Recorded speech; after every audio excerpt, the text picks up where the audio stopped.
JL Warren, who's pretty awesome. Tell us a little bit about yourself. Thank you. Yes, it's awesome to be on the stage again. I'm JL Warren. I run the YouTube channel Bridge the Divide. I'm also an atheist activist. I focus on irrational beliefs, the irrational behaviors that follow, and how, with education, rationality, and reason, we can bridge the societal divides that are created by them. This is always a highlight of my month, the 2 times we get to do it. So I'm looking forward to the conversations we're going to have. Then we've got TJump. TJump, you're pretty awesome as well. Why don't you tell us a little bit about yourself? Potato. Awesome. And then, so I'm Taco. I put this together, but we're glad to have everybody. We'll go ahead and get started. I was talking to Moon Splitter Muhammad prior to the event. It sounded like he had a pretty interesting concept of God, and that it was definitely worth some time. So, tell us about your God concept and why it exists. Yeah, so I think God, defined the way I define it, has to exist. God being the very foundation for reality. I'm not sure if you guys are familiar with the Christian versions of the transcendental argument for God. Just to ask, because if you already know it, then I don't need to flesh it out that much. Do you guys know transcendental argument for God? Why don't you give us your breakdown of the transcendental argument? Yeah, sure. But anyway, I may as well do it because I have a different version from the Christian version anyway. But basically, for reality to exist, it needs a metaphysical basis. And why that would be is simply because all concepts and all objects are instantiated. And yet they have to be instantiated in reference to something. And whatever they're instantiated in reference to is going to have to transcend their own existence. And this would apply to the entire universe, basically. The entire universe, the entire realm, all of that would have to be instantiated from some fundamental something. Well, that fundamental something would have to have the capacity to encompass everything else. All concepts, all ontological primitives, all materiality, everything, including consciousness, all those things. And it would have to therefore have supra properties that would enable that to be the case.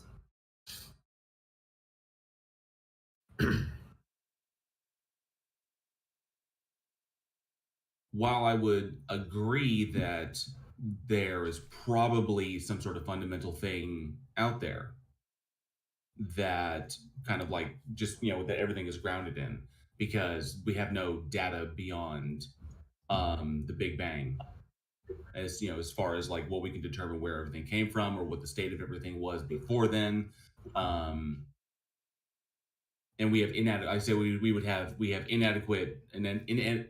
understanding of either physics or mathematics or mathematical functions in order to try to determine that. We just have extrapolations of what we currently know.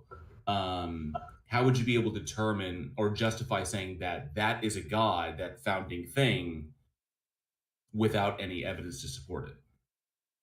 Again, remember when I said that this thing, whatever it is, has to have the ability to encompass, and encompass specifically meaning have that content pre-existing within it in some manner. Yeah, but that's an assumption. That's an assumption, though. You're assuming that it has to have that this one particular thing has to have all this stuff. When it simply it could just simply be another natural state of affairs. I think you just mean so you're jumping to the conclusion that it has to be a God and that it has to have these properties based upon what we can observe right now, based upon what is currently observable right now. So you're saying, where does this come from? It must come from this.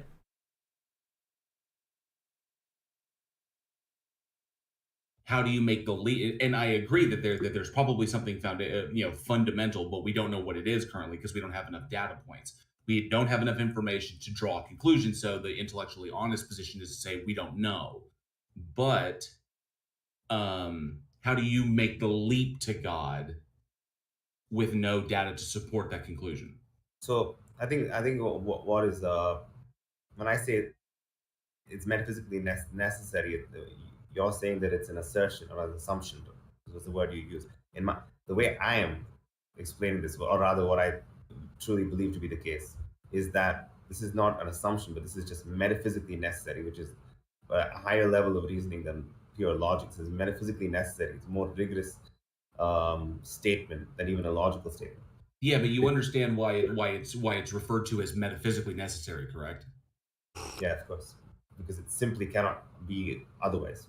Well, it's because there's nothing beyond that that explains what we currently have.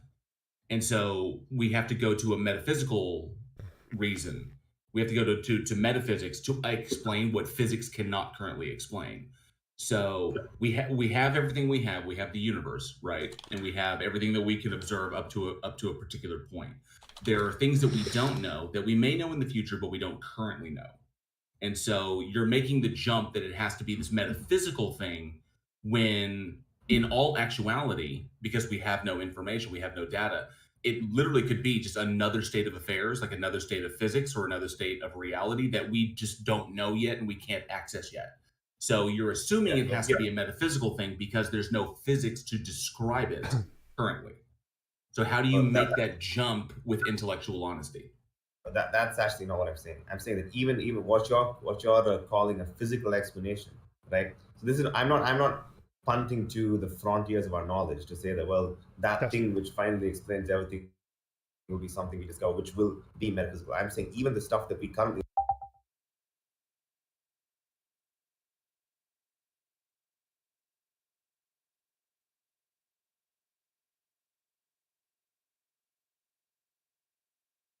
physical underpinning for everything. Because what you're calling physical is actually relying on metaphysics to do all of the explanatory work. Nothing would be understandable or intelligible within physics without a metaphysical underpinning.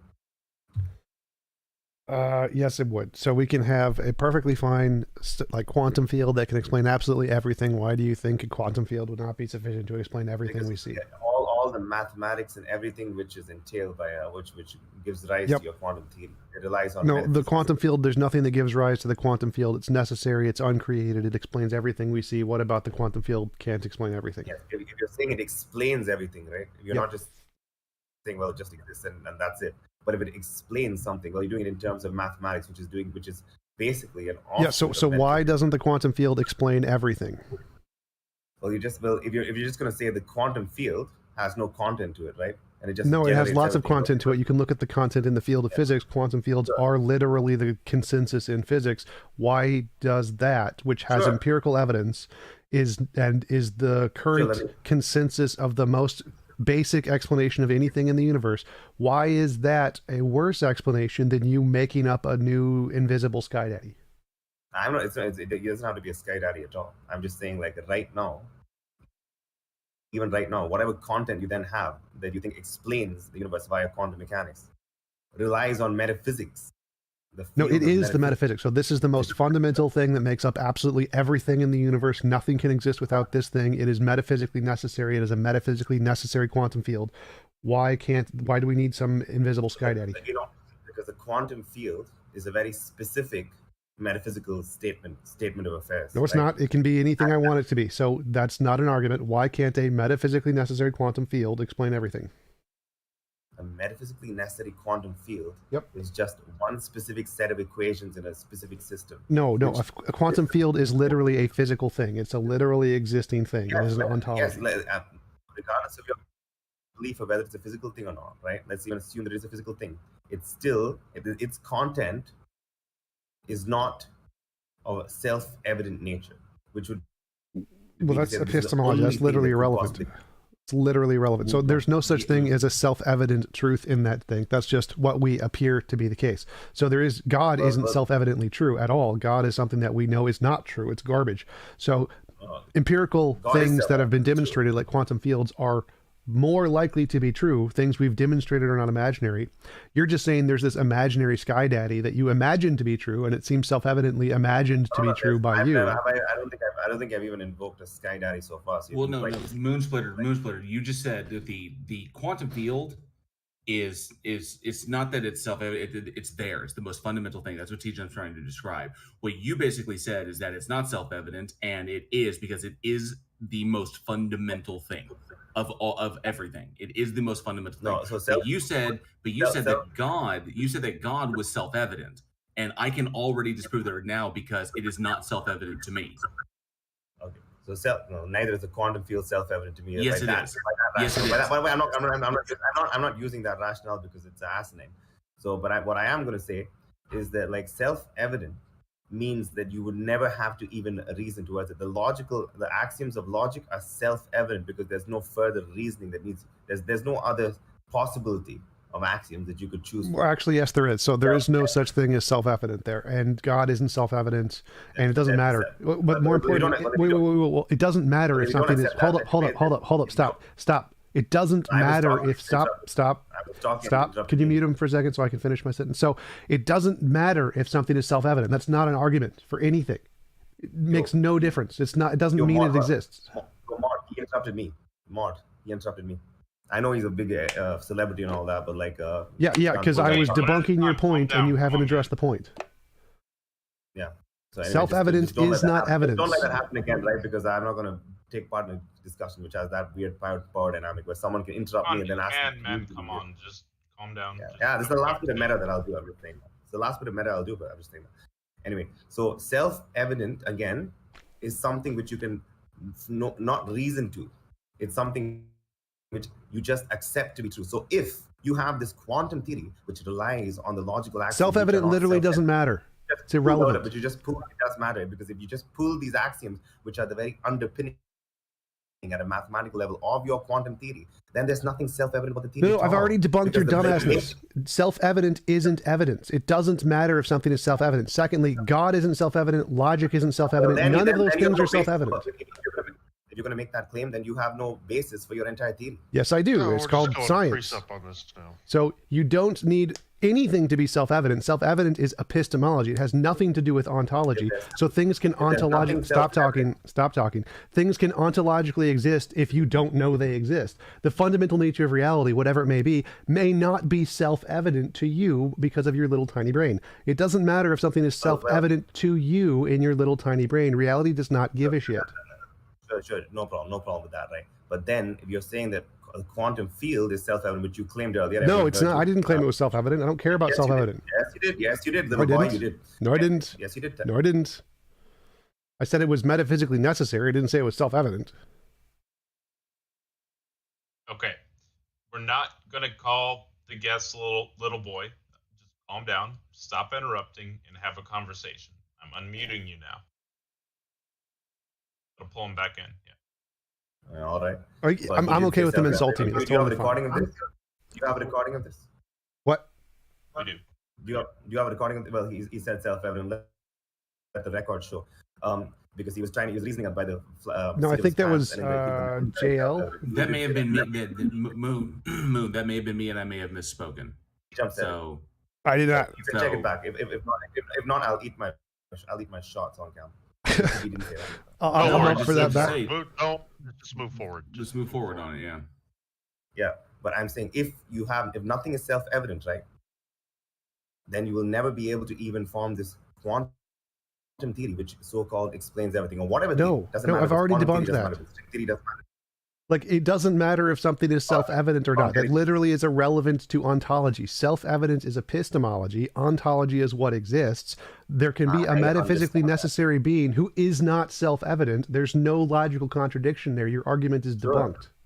Sure, that is completely fine. However, the whole argument, right, thus far has been that you believe that there is a possible physical state of affairs which could explain everything. Same thing with JL1. He believes at the end of it, right? I'm talking about multiple people right now. So the abstract between two different people.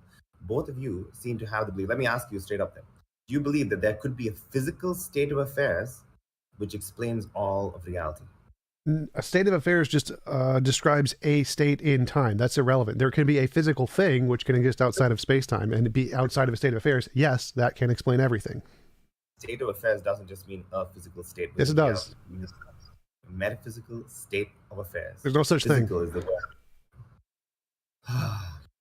So again, you've given no reason to think that you need a Sky Daddy. I'm gonna rephrase. Is there a physical system, right, Yes. ontologically existing physical system that Yes. could explain all of reality. Yes.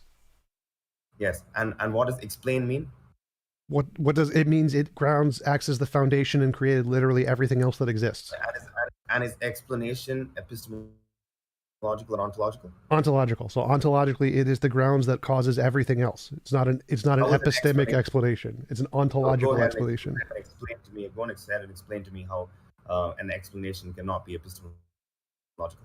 Go ahead. Explain is just a word to evoke the fact that this pre-existing thing caused the other things. We just use the word explain to express that. It's an ontological fact that this existing thing caused those other things. That's all ontology. It didn't epistemologically cause other things. Other guests, do you want to have a crack at this? Other guests, do you think that something can be explained without reference to epistemology? I'm in agreement with the idea that you have to ground your epistemology in metaphysics. Yeah. So this TJump believes right now. So because we need to create a separation here, I don't want to argue against everyone because this is ludicrous that you could have an explanation which is ontological without a reference to epistemology. Gravity explains why things fall. Gravity has no consciousness. You're an idiot. How does gravity explain it without epistemology? There is a phenomenon. Epistemology necessarily. No, oh my God, how are you this dumb? Like, explanation does not mean epistemology. Explanation means the cause. Cause is different from explain. No, it's not. The explanation why something happens is its cause. Why are Muslims just so deluded on this? Like, I don't want to tell you, cause is different from explain. I mean, this is just like basic stuff at this point. Because is the explanation. God, why you still haven't given any argument? Look, the cause is the referent of the explanation. That's all. Yes, if an you're explanation. Yeah, that's great. I'm glad you split that hair. It needed to be split. No, it's not splitting a hair because he believes that you can have an explanation without epistemology, which is ludicrous. And I think no, you can. Okay, so what is your epistemology? All right, Moon Splitter, what's your epistemology grounded on? Yeah, so forget that. That's not important. That's very important. That's not important, really? You can just pull epistemology out of thin air? It's not important. What's it grounded off of? Wait 1 second, chill out. We're getting down to brass tacks. We're getting down to foundational. Yeah, we will, and I will talk about it. We will, and I will talk about it. Let's not dance around that point. Let's just get to that point. That's the question at hand. Moderator, we're on a very specific point right now, and I'll elucidate that point. The point is, TJump believes that you can have an explanation without epistemology. I just want to ask everyone. Yeah, and that crushes your point. Can you bring up an argument for God now?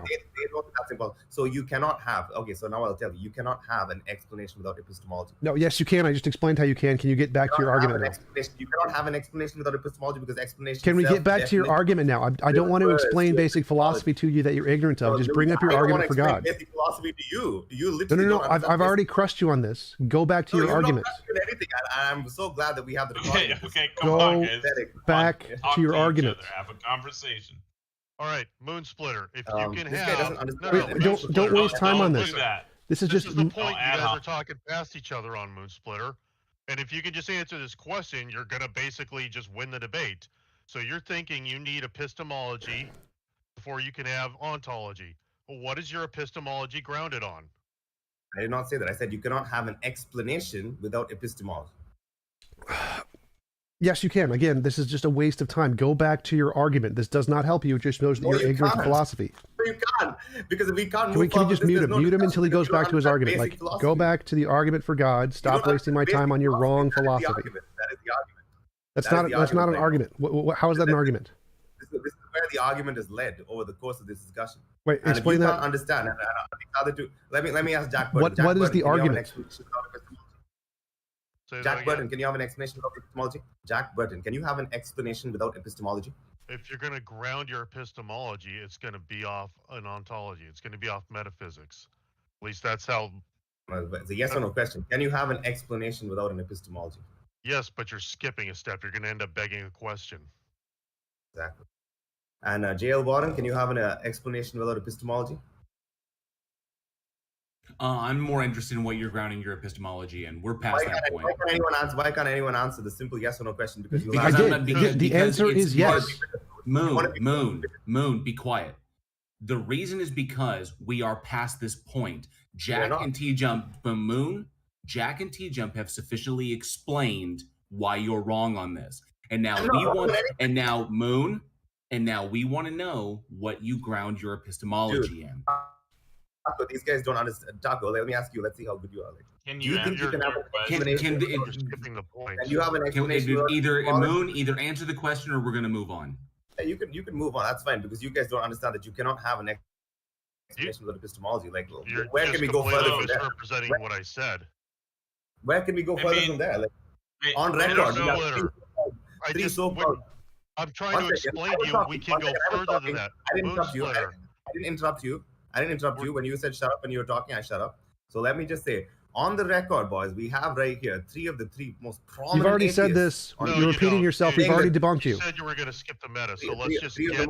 Moon Splitter. You said you were going to skip the meta, so skip the meta and just tell us what your epistemology is grounded on. I want to recap the argument here. The argument here is he said only a metaphysically necessary God can explain everything. I said, nope, we can explain it with the quantum field. A quantum field can ontologically be the explanation for everything we see. You don't need a mind for any of that. So the quantum field is equally as plausible to explain everything. And then he's going off on this silly semantic garbage which has nothing to do to refute the argument. So I've debunked his nonsense, and he's done nothing except bring up semantics, which waste time. I'll recap the argument accurately, right? So TJump believes that you can have a physical quantum field. Okay, mute him, get rid of him, because I've already, that's not even the argument. The argument was quantum fields can ground everything. A physical quantum field which can explain all of reality. Yes, it can. But without epistemology. But without epistemology. Moon, I'm down for a second. So they're asking you a question, and you're going off on tangents. JL, you had a question for him. Go back to because that's where we were at. Because they all answered your question. So JL, I want to know. 4 questions to 1. So JL, one-on-one. Moon, I and Jack and TJump would like to know what you ground your epistemology in. And I would like to have a yes or no answer to my question, which I've not yet got. I've literally said yes like 20 times. You're like, can we get? Let's move on. Let's move on. This guy's done. Jack Burton, not from Jack Burton to JL Warren because they don't want to seem foolish on a live Discord fucking. Moon. Chat. The answer is yes. The answer is yes, okay, but man. the answer is yes, but it's also irrelevant. That's why I'm not interested in that line of inquiry because it's just prevarication. I want to know what he grounds his epistemology in because he keeps dodging that. So yeah, and we tried there. That wasn't okay. You should be more respectable to people. Honestly, the answer was it's a bad question. So well, I mean, what he was trying to get to was fine. Explanations require intelligence because explanations are a kind of thing we do in epistemology. Therefore, the foundational thing to explain anything would require a mind. That's the argument he was trying to get to, which is dumb because no, it doesn't. Like, yes, gravity explains why things fall. Does gravity have a mind? No, because the way we use the word explain does not require that the thing doing the cause has any mind in it. So his argument, which is a silly Muslim argument playing with words, which is, they do that a lot, which is just so weird, was trying to get to the fact that you need a mind. He just never got there.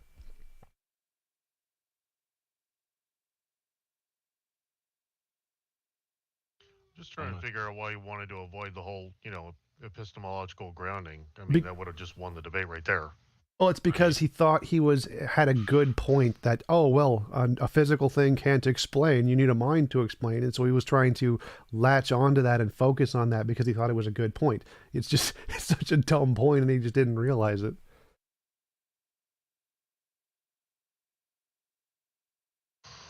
All right. So we had Nitrous here wanting to talk with the group.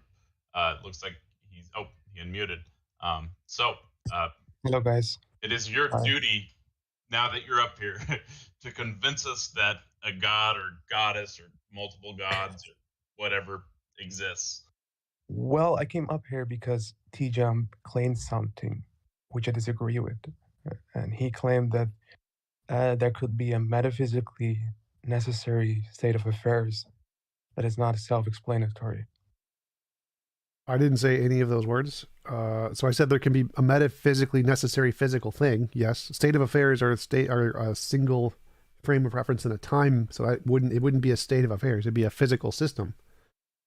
Yeah, but that's what I mean by state of affairs, right? We're speaking of reality. We're speaking of the quantum field here, right? Yes. So there could be a metaphysically necessary quantum field. Yes. Okay. So what do you define metaphysical necessity as? Exists in all possible worlds. Okay, something that cannot be conceived of non-existence, right? No, you can conceive of anything as not existing. What you can conceive of doesn't matter. It just exists in all possible worlds. No, but what I mean by not conceive of non-existence, I mean by that the entity you're speaking of, or the reality you're speaking of, in of itself cannot have a respect of non-existence. So right, but that's different from conceivability. We can conceive of things not existing regardless of whether or not they can or cannot exist. Well, I would say with a necessary entity, that is not the case. We cannot conceive it of non-existence. Well, that's just wrong. We can prove that wrong. Yeah, that's imposing a limitation on thinking, which because well, no, you can imagine a possible world with literal nothing, and that's a thing in philosophy. This is well understood in philosophy that nope, there's no such thing as a thing you can't imagine not existing. No, but if you can conceive of non-existence, then of itself, it means that the entity or the reality you're speaking of, in of itself, has a possibility for it not to be, because conceivability means possibility. Right. I agree with that. That's why there is no such thing that cannot be conceived to not exist. We can conceive of a world with literal nothing. Sure, but that's why. So why would it be necessary then? So you're saying the entity you're speaking of, or the because necessity means that it must exist, not that you must imagine it exists. So there could be a metaphysically necessary. One sec. There could be a metaphysically necessary entity that we just don't realize is metaphysically necessary. So metaphysically necessary means it must exist in all possible worlds. It does not mean we have to imagine it in all possible worlds. No, but you said, look, you agree with me that conceivability implies possibility. So if you say that you can conceive it of non-existence, then it means that it possibly may not exist, which means that there is a possible world where the entity or reality you're speaking of does not exist. So again, the fact that we can imagine it doesn't exist does not equate to there is a possibility it doesn't exist. Our ignorance. But wait. Hold up. You're confusing epistemology and ontology.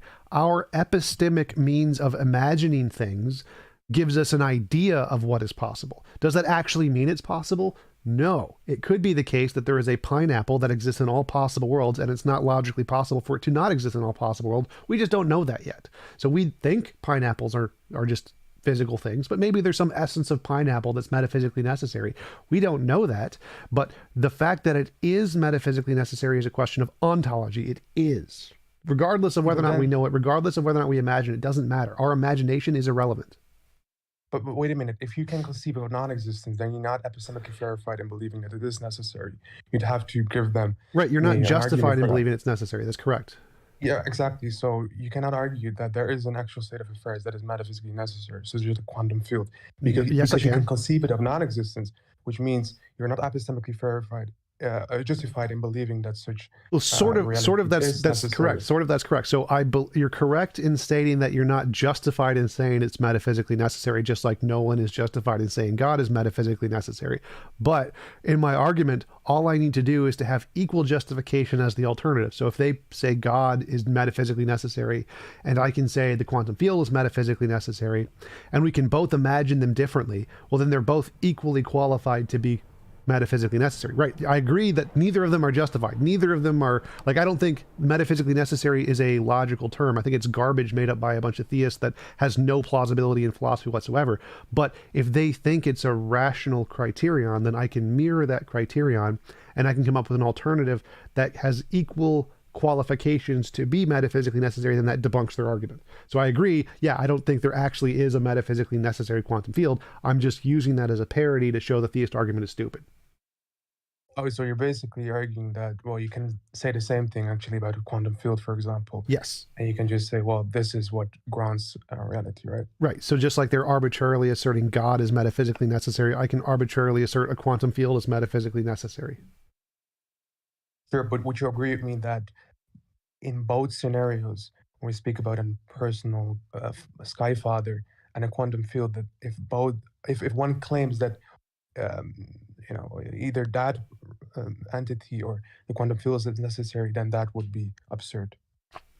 Yes, I think both are absurd. I don't think metaphysically necessary. I don't think there is such a thing as a metaphysically necessary being. Okay, sure.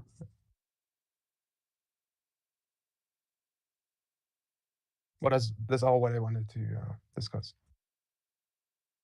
Well, thank you for coming up. We do appreciate your time. We got a couple more people in queue.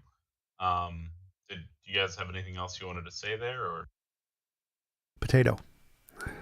Perfect. All right, so Clark, you're next in queue. Pineapple Pony apple. up right now. Welcome, Clark.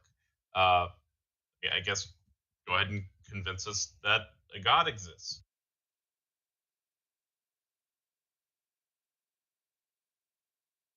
Hello, Clark. This is the best argument I've ever heard in my entire life. It is dead silent. I really have nothing to counter this. I suspect Clark may be having some challenges with audio with the microphone. Yeah. He messaged Maybe me. we'll try rejoin. again. Oh, sounds good. Who's next? It's Clark. Yep. Audio issues abound. Part 2. Let's put Clark on hold and try the next person. All right, Clark, I'm moving you back to the audience. Feel free to queue back up. Dole, I'm pulling you up. Hey. Hello. Good morning.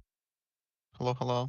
So I have a god divinity, if you will, to submit for examination. And I think you guys will end up agreeing with me that this actually at least exists. I don't know. Could you say that again? You said what was the utility. first thing you said? You had a god something? Or divinity, like whatever you want to call it. Okay. Yeah, sure. So I suggest that we maybe could consider that reality or the universe or nature, whatever you want to call it, is a kind of gods. Like as in it's something we should live our life according to. So that could mean something like kind of a stoic belief that hey, like the universe works this way. You have the laws of physics and stuff like that.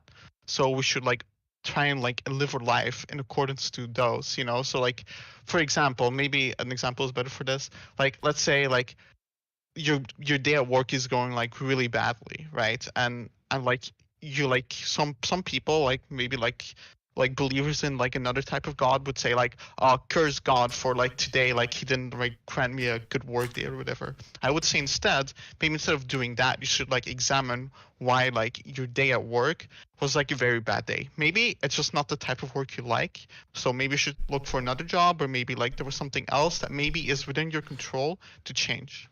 So how does this differentiate reality, life, the universe, and everything from a conscious deity? And so to us, a god would have some kind of conscious state of affairs in it, that it can make decisions and do things like. And you're talking about how we ought to live by this. People are living without this ought. We don't have a choice when it comes to reality. We are part of it. Yeah, I'm wondering how are you defining God in that argument you made? What is your definition of God? God is nature.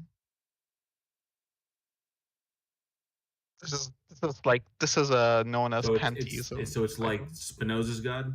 Yes, exactly. It's like an alias to nature. So nature, nobody's denying nature.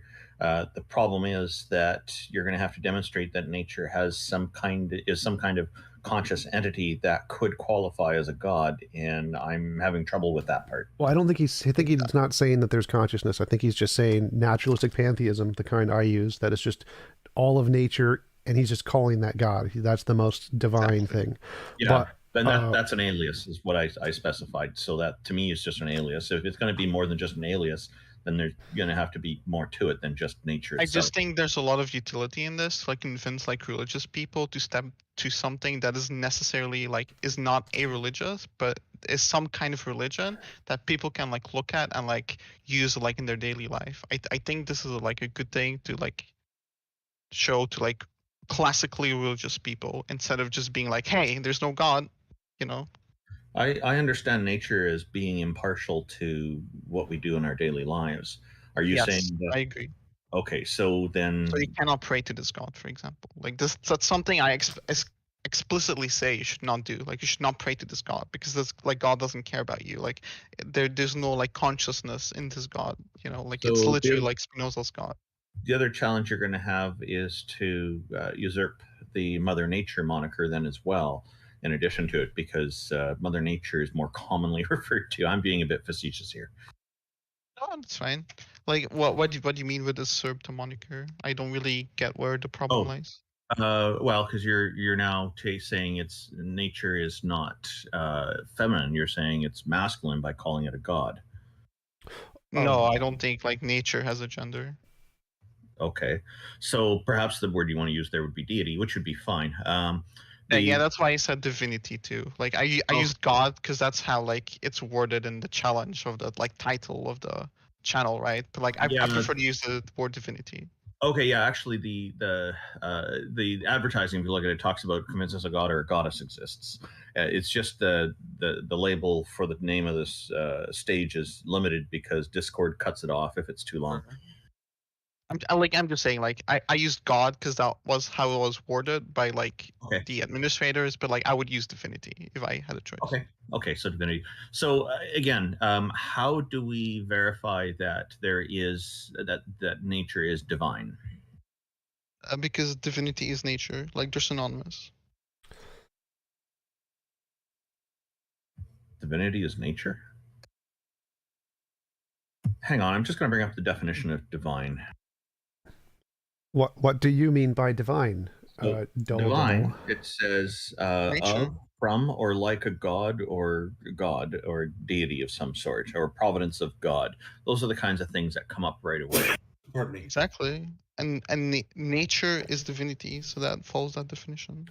Well, so I'm fine with your argument. It's just that you're changing definitions that people classically use very differently, and so I think it's useless. So I think that if I just said God is a potato and my potato exists, therefore God exists, that's perfectly a valid argument, but it's just changing the definitions of the words, and so no one cares. So if you're just saying nature exists and nature is the most fundamental thing, then yes, I agree, but that's not a god. I'm saying more than that. Like I'm saying, Tom like summarized what I'm getting at too. So thank you, Tom. Go ahead. I'm saying like let's take like how nature is as our God, you know, like a lot of people like want to live in accordance to the Christian God, for example, if they're Christian, right? So they look at like the Bible or whatever, and they look at, hey, how is it told to us that this supposedly like divine being existed, right? And I'm saying instead of looking at what does the Bible say about the Christian God, I'm saying look at what nature says about nature through things like physics or like biology, chemistry, you know, or sociology. So the issue here is there's when people are living in accordance to God, God is representing a set of rules and conditions and edicts and practices and traditions and whatnot and ideals that may deviate from nature. When we're talking about nature, as I stated before, we're part of nature. We are living in nature. The whole universe is nature. The whole cosmos is nature, as far as we can tell. We don't have a choice on it. We can't deviate from it. So there's no point in trying to live in accordance to it. We have no choice. This is where we are. So this doesn't seem to be something extra that we need to do. I disagree with you. There are people that reject like reality, or at least try to. You know, I agree that if a car is going to hit you, a car is going to hit you. Exactly, but that's what I'm saying. People that do try and reject reality, they should not do that. And some of them who are doing that are on a chemical dependency, such as medication, prescription or non-prescription. Others are following a cult or religion, or and sometimes that can be a good thing or a bad thing, depending on society's expectations. Yeah, exactly. Like I am essentially saying something like the Bible like does not necessarily like convey the best wisdom for this day and age. So instead of doing that, maybe we should look at like the one thing that we know exists, and the one thing that I think is most logically taken as something that is divine as in nature, right? We should look at that and examine that. And when I say nature, like I mean reality or like the universe, right? Literally like everything that happens. We should like seek to examine it, understand it, and then live according to it. Well, the thing is, what you're basically saying then is don't follow religion and don't follow a deity. Well, yeah, but I think essentially, yeah, you can take it as such. Like I reject like classical like theism, of course. Yes. So yeah, so basically, what it sounds like you're trying to argue is that people should follow nature, and that's something we don't have a choice on. If we're not doing anything, we have the choice to deviate from it, but the default, the null hypothesis default, is that we are part of nature, and that's that. It sounds to me like all you're trying to do is label nature as a deity and as divine. I think that's I think I've said much more than that. You know, like we should like live according in accordance to like how nature works, right? So we should use the things like science and physics. Well, physics is science, but like hard science, soft science to like seek and understand the world. I'm saying much more than like, well, these things are synonymous and that's that. I'm saying like we should kind of take a little bit of a stoic approach, you know, as in like the world is how it is. Like the world doesn't necessarily care whether you like it or not. So like don't try and pray to some divine entity. Just like examine the world and try to like shape your world as insofar you can in accordance to what you want or what makes you happy. Yeah, so basically I can't help it. This is reality works whether I like it or not. If I want to jump 20 feet in the air, I can't do it. Well, I'd go one step further. I'd say that's wrong. I'd say we should fight against nature. I think we should overcome nature, like try to change nature to make it more moral. So I'd say that nature is probably the biggest evil that we have to overcome. You blasphemer, you. Nature. Maybe like I don't ascribe like any morality towards nature. You know, nature is how it is, and like nature is not a moral actor. No, you said we should live according to nature or something like that, and I'm saying no. We should change nature to make it according to our desires. I think that's impossible. When you say change nature, I take that as change the laws of physics. I don't think that is within our power to do. But I think it will be in the future. If we can find a way to do that, then we can accomplish even greater things than we've done already. Sure. I mean, that would be cool, but that's like a communist making like pro-communism arguments and then saying, well, this would be really nice in a post-scarcity world. I'm saying like, yeah, sure, but like we don't live in that world. So, but yeah, I would agree with you. Like, I just don't see that. So what you're presenting here is like nature. You're not going to have any problem with people saying, yeah, nature is part of reality. That doesn't bring us to it being a god. You haven't convinced me, at least, and I don't think you've convinced anybody else here, that nature is a deity or is divine. Yeah, at least memes aside, with the like convince God exists, right? Do you see at least like the utility in it of like teaching this to like religious people, like classically religious people, and just be like, hey, maybe this is like an alternative you guys could follow that's a little bit more in line with like the modern world and like modern thinking, and like it's better for you. Not exactly, because I think the utility of what we should teach is going to be based on what would convince them to change their position. Simply saying treat nature as God would not in any way change their position. So I think the utility would be to try and make alternatives that answer questions better than God does. So like a better objective morality or a better explanation for the creation of the universe. Science is more a utility to change religious people's minds than just telling them to call nature God. You think there's an objective morality? Science is more on the track of accuracy there, because if you're just disguising it as a deity, that's, as TJump said, that's not helping. That's actually contributing to the problem, I think. Okay, well, thank you. That's all I want to say about that. I think there are other people waiting. Hey, thank you very much. That was interesting. Thanks for coming up. I just want to say that I really like TJump's attitude that we should fight against nature and try to overcome it. I think that's brilliant. Thank you. It's part of my objective morality that I think that we should do everything we can to make nature not kill us ever. Yeah, and I think the fact that we have built structures that we can live in, like homes and buildings that we can do business in, and building roads, is already examples of deviating from nature, because we're actually changing the way nature is organized. Hello? We can hear you. Hello, Clark. Hey, your audio's working. Welcome. Oh, thanks. Hey, Tom, I just wanted to say, love the new hairstyle. Looks great on you. Thank you. I was wondering, how do you guys feel about reason? I like reason. Reason is cool. Okay. Yeah, because in my view, I think that reason in a way is sort of the bedrock of reality, because if you think about it, the way we perceive reality or these objects that we see in the world or whatever, our mind inherently categorizes these things into like a space and time format so that we can understand them. But that doesn't mean that we can demonstrate that space and time exists outside of our minds. How are we able to demonstrate that? We can't, but why do we need to? Like, why would our ability to demonstrate something have any implications to how it exists on its own? Well, I'm saying that we're not able to even like make any good arguments as to show that it exists on its own. Well, we can, but again, that doesn't make a difference. Why would our epistemic arguments have any relevance to the ontology of the things? Well, because the thing is, if you're going to be appealing to science, then you're going to have to go down one of two paths. You're going to have to either say scientific theories have meaning if and only if they're possibly falsifiable, or they have meaning if and only if they're verifiable. And since you as no. atheists appeal to this, well, yeah. No, neither of those things. So those are two of the criterion for science. So there's like 6 or 7 different criterion for science. Those are just 2 of them, but neither of those answer the question. So like, I think it's perfectly fine to think of the universe as just a bunch of rocks, and literally if no conscious mind existed in it, there'd be no problem. So there's no reason there. Reason is a language we made up to describe the things we experience, but things can exist on their own without anyone doing any reasoning. No, so the thing is that reason isn't something we make up. We can make languages that come from our ability to reason, but reason is inherent in our minds. It's how we analyze the world around us. That's what reasoning is happening in your mind. Do you agree? Right. It's not just coming out of your mouth. It's not. So well, like, so I think logic and math are languages that we use to describe reality. We made them up to describe patterns in the nature of things that exist.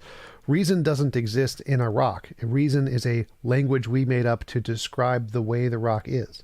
The things that are in the rock are spin, charge, mass, momentum, energy. Those things exist in the rock, and we use reason to describe those things. Yeah, but why I'm saying reason is something we ought to like value more than any sort of scientific theory is because we undergo these huge paradigm shifts in science.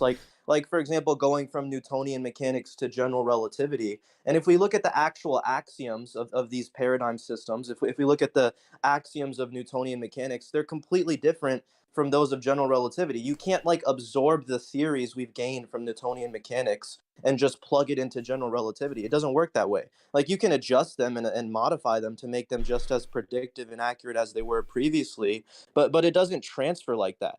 Like so what I'm trying to say is that because of these paradigm shifts, at the root of everything, science is very much a subjective discipline. No. So science is like all of our science. Science is a conceptual methodology, something we made up in our head, just like reason. So reason and science are both things we've made up in our head. But science is things we've made up in our head plus something that can identify and differentiate things in the world. So it's the future testable predictions thing. Whereas just our ability to make up things in our head does not give us the ability to tell about stuff in the world. So because science has this other criterion in addition to just stuff in our head and reason, it gives us the ability to talk about things in the world that reason can't. So reason on its own can't tell us about the world because we can reason in lots of ways that don't describe the world. But science does tell us about the world. Is it always right? No. Does it need to be? No. Reason is essentially wrong 99% of the time because you can reason for infinitely many things. You can say, I imagine a unicorn. That's perfectly logical. Are there unicorns? No. So science gives us a way to, with reason, have a different thing in addition to that we use both of these together to filter down the number of possible things that actually exist, whereas reason alone does not do that. There's infinite possibilities with just reason. Yeah, but Tom, what I'm arguing is that science and scientific theories and hypotheses and all of this, it's tricking us in a way because, there's not really a good way in which we can conclude where the meaning comes from in terms of like a specific hypothesis or scientific theory or whatever. I don't know what that means. How do we derive meaning? I don't know what meaning of the words, like objective moral meaning. I don't know what you mean. Well, I'm talking about in terms of like the statements within the hypothesis, like what's going to make the statements meaningful, if not for something transcendental? Relations between stuff we observe. So we don't need anything transcendental there. Like spin and energy and charge are relations between different objects and how they interact. Yeah, but do you think that we need to be able to verify these relations for them to be meaningful? No, they're there whether or not we verify them. Okay, so the meaning to you, I'm trying to figure out, is it going to be derived from whether or not these relations are possibly falsifiable in any way? No, I don't know what meaning is. Just the definitions. We can make up definitions in any way we want. Well, because this is a problem for you, because there's two things here. You either have like verificationism, which just says we should aim to verify the hypothesis or hypotheses, and falsificationism, which says we should try to falsify Again, them. those are only two of the criterions in the evolution of the scientific method. Those are both from the early 1900s. We've added some on then. Right now we use novel testable predictions, which is a combination of lots of other things. So it's not verificationism or falsificationism. Karl Popper, we've made some progress since then. But none of that has anything to do with your argument. So again, meaning is irrelevant here. All objects can exist with no meaning. We just use the words that we've made up, are the meaning of those words we've made up to try to describe the things that we see existing. Yeah, but what I'm saying is the meaning is important because we have to determine what is evidence for a theory. And we have to analyze where the meaning comes from for the theory, and how the evidence, and one piece of evidence is more substantial than another piece. Because I don't know if you've heard of the Raven's paradox, but like anything will be evidence for any theory. Yes, so I agree. It's a problem of underdetermination. But again, that doesn't matter. That's epistemology. You're confusing epistemology and ontology. This is a well-known fallacy in philosophy, that you have to make a distinguishing between epistemology, the ways we know things, and ontology, the way things are. There's a disconnect between those two. The fact that we know something in a particular way has no bearing on whether or not it is actually that way.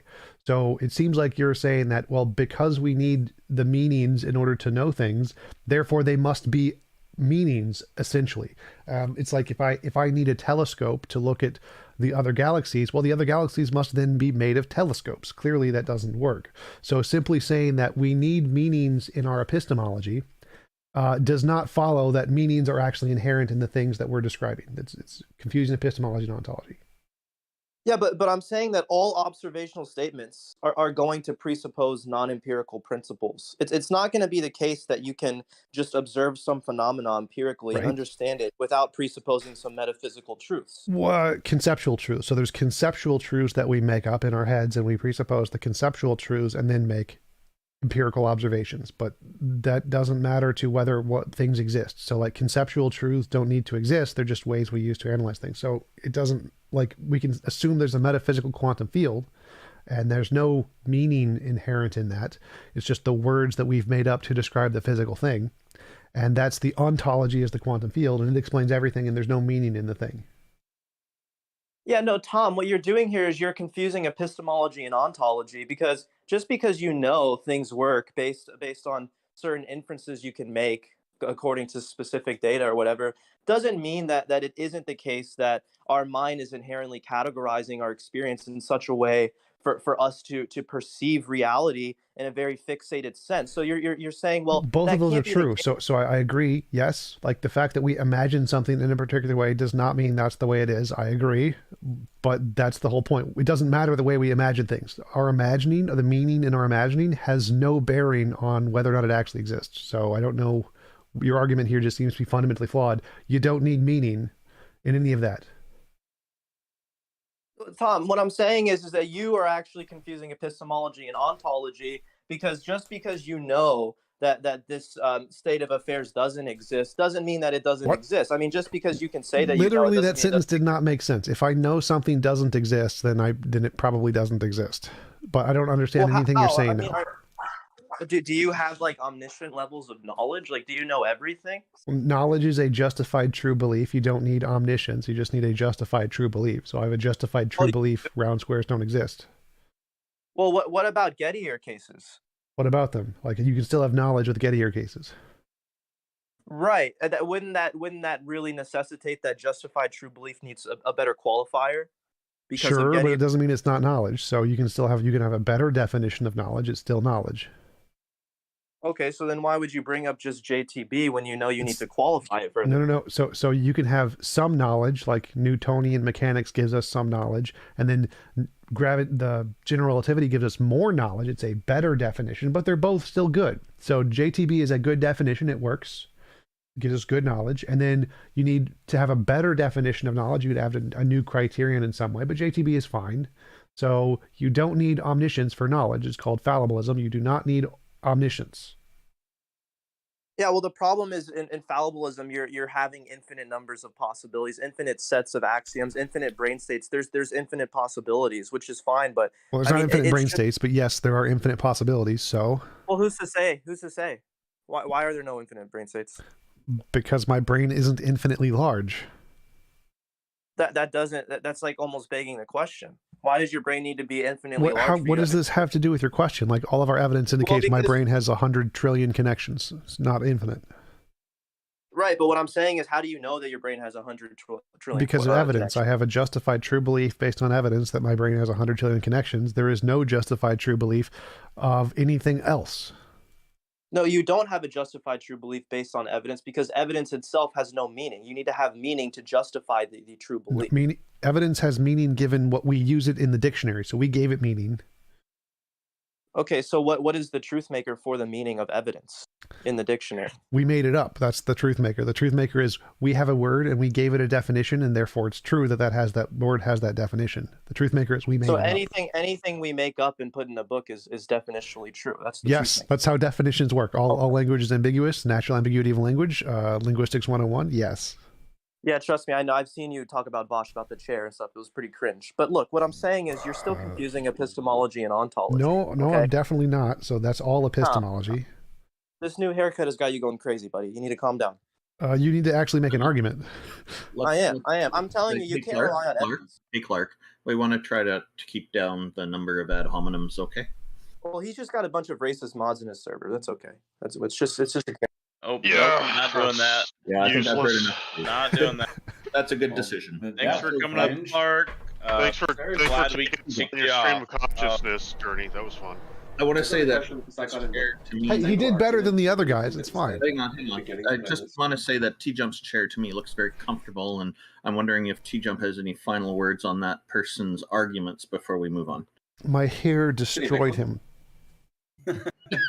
Hey, TJ, why the? Did you just want to change your hair, or is there a specific thing you're? 10,000 subscribers. It was one of the Patreon goals. Oh, okay, cool. Oh, interesting. I have to go and look at your hair now. It's pink.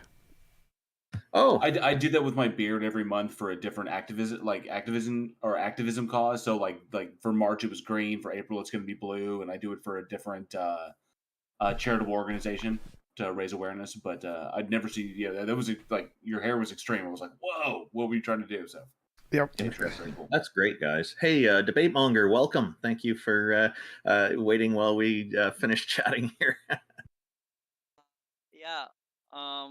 I thought what Clark actually was saying is kind of interesting, but I'm sorry to interrupt. Could you turn up your volume a little bit? You're coming through. I don't know. Maybe I could put the mic closer. Excellent. That works. Really well. Thank you. Carry on. I think that what Clark was saying is interesting, but I'm not probably qualified to really get into that, arguing what he was arguing. What I'm proposing is though that you already kind of believe in a set type of God. If you in any way, shape, or form choose to recognize consciousness or emergent properties such as similar to consciousness, you've already kind of put yourself in a category of believing in a God. How? Because I think when you put some type of a consciousness into a system, they have the power to influence that system. How do you define God? Just marginally. So that would be like something that is able to perceive of itself, and have notions about itself in the external world, just aware, something self-aware. And so are monkeys gods in a world? Do you verify that they have a consciousness is yes. what I'm asking you?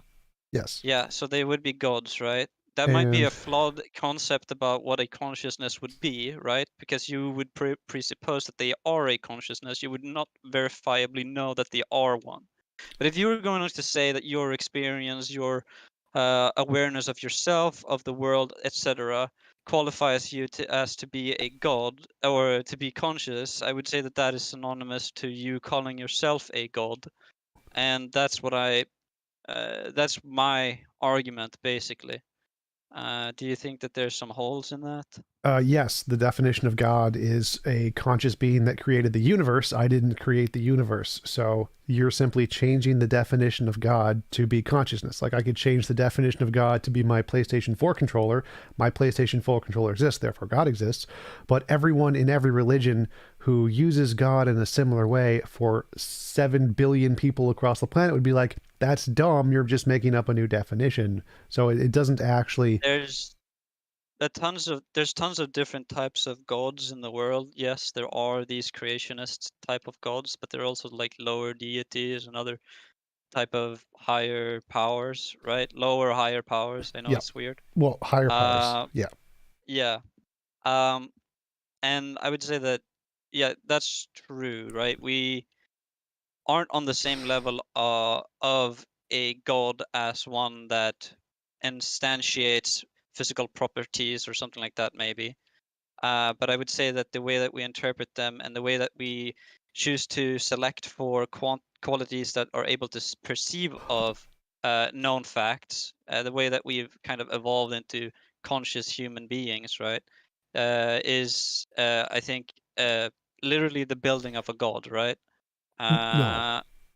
So like right, maybe one of these lower, higher deities. Well, if it was higher, that might be arguments for God. But when the topic of the debate, convince us gods exist, is asking, is there some new thing that hasn't already been demonstrated via science to exist that you're claiming exists outside of our known ontology? So if we already know it exists, like consciousness, or what was the other thing, the universe, or potatoes, those aren't a god, because when we say God, we want to know is there some other thing, some new thing that we don't know about yet. Some unique quality that you haven't examined yet, right? Yeah. So just saying we already have consciousness. Yes, we agree we have consciousness, and if you want to call that a god, that's fine. I'm going to call it a potato. Right, but now you're kind of giving credence to what Clark was, kind of the argument that Clark was making, right? No. Like how it's a radically subjectivist, right? Definitions are radically subjective, but he said reason was the foundation of reality. That's an ontology claim. So that part, nothing he said supported. But yes, we can make up whatever definitions we want. The question is there a new ontology, a new state of existing properties that we don't know about yet, which usually means like a god who created the universe or something. If you're just going to redefine things we already know about, like that's fine. It's just not a god. So it's like not any notion of systems is one that's like radically deeper in understanding than just like what we can perceive of right now. Well, I think that that's really hard to do, and really I don't think that you need to do that to qualify of a god, right? Like just saying that the things of gods that I've described is like good enough, I think. But that's not good enough to give us like a creation story or something like that. I agree with that. But but given that we are able to kind of recognize maybe ourselves as a conscious being, I think that we can from that maybe develop some notion of a like god. You don't sound very convinced by yourself, let alone us. Right. Well, do you think that the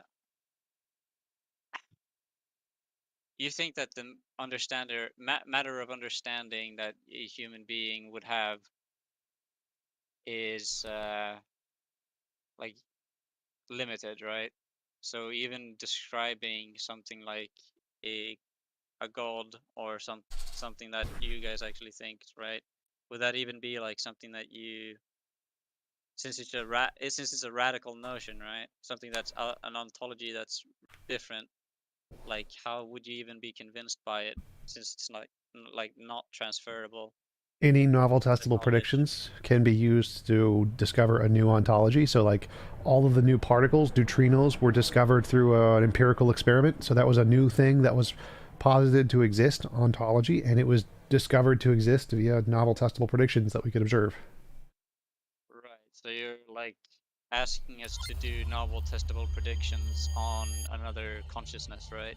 No, like I grant all the consciousnesses exist. So I agree they exist, but that's not a new thing in ontology. That's something we already know about. So like, if you're just redefining things we already know about, that's not what we mean by a god. But isn't the thing that we're trying to test for some type of consciousness, right? Well, I already agree consciousness exists. So like, that's something we already know about. When we say convince us gods exists, we want to know about something new, something we don't already know exists. Right, and that's why I'm saying, if you're granting that consciousnesses exist, right, you have to grant that like any emergent property. I wouldn't say that any like I can't be self-aware of some other type of consciousness. I'm only aware of my consciousness, right? But if you're going to go so far as recognize your brother's consciousness, then you're kind of like leaping forward into territories that I don't think that you're justified in doing. I don't care. What does that have to do with God? So like, right, but I'm saying when you're doing that, you're saying that that's not a new ontology, but I'm saying that that is a radically new ontology, because you're giving without any like what is the novel testable prediction that you use to verify another person's self-awareness, right? when I punch them in the face, they scream in pain. How do you know that that's not automatic responses? It could be, but it gives me evidence to conclude they're conscious. Doesn't need to be 100% certainty, but it does give me reason. So we are justified in believing there are other minds. You're justified in believing that, sure, but like the knowledge of that is not, it doesn't go that far, I think, right? Knowledge is a justified true belief. So if I'm justified in my belief and it's true, then that's knowledge. So yeah, that is knowledge. But again, this doesn't go address the topics. The topic is convince us gods, as in something beyond all of the stuff we currently know about exists. And it helps if you have a clear definition and or an argument of some kind, instead of just sort of meandering through epistemology. My core argument is still that if you're going to grant one separate instance of consciousness, then you've already kind of granted the notion that there is a God. Even like when you're granting something outside of yourself, then I think that that's you giving up. Like you have novel testable predictions. I have my novel testable predictions, right? So why not just say that my novel testable predictions prove that there is a God or something like that? Do you have one example of a consciousness that exists outside of a physical being of some sort? That's not what I'm going to do, because I'm saying that you guys already believe in a God, right? I'm not saying anything about myself, right? Yeah, but you're just changing the definition of God. So I can change the definition of God to potatoes, and then everyone here believes in God because God is a potato. Right.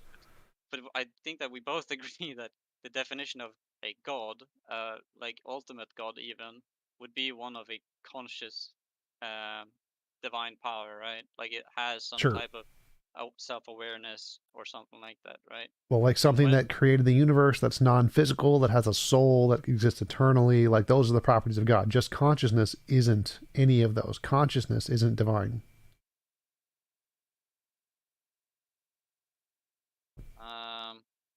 Unless you're saying it's like non-physical or something.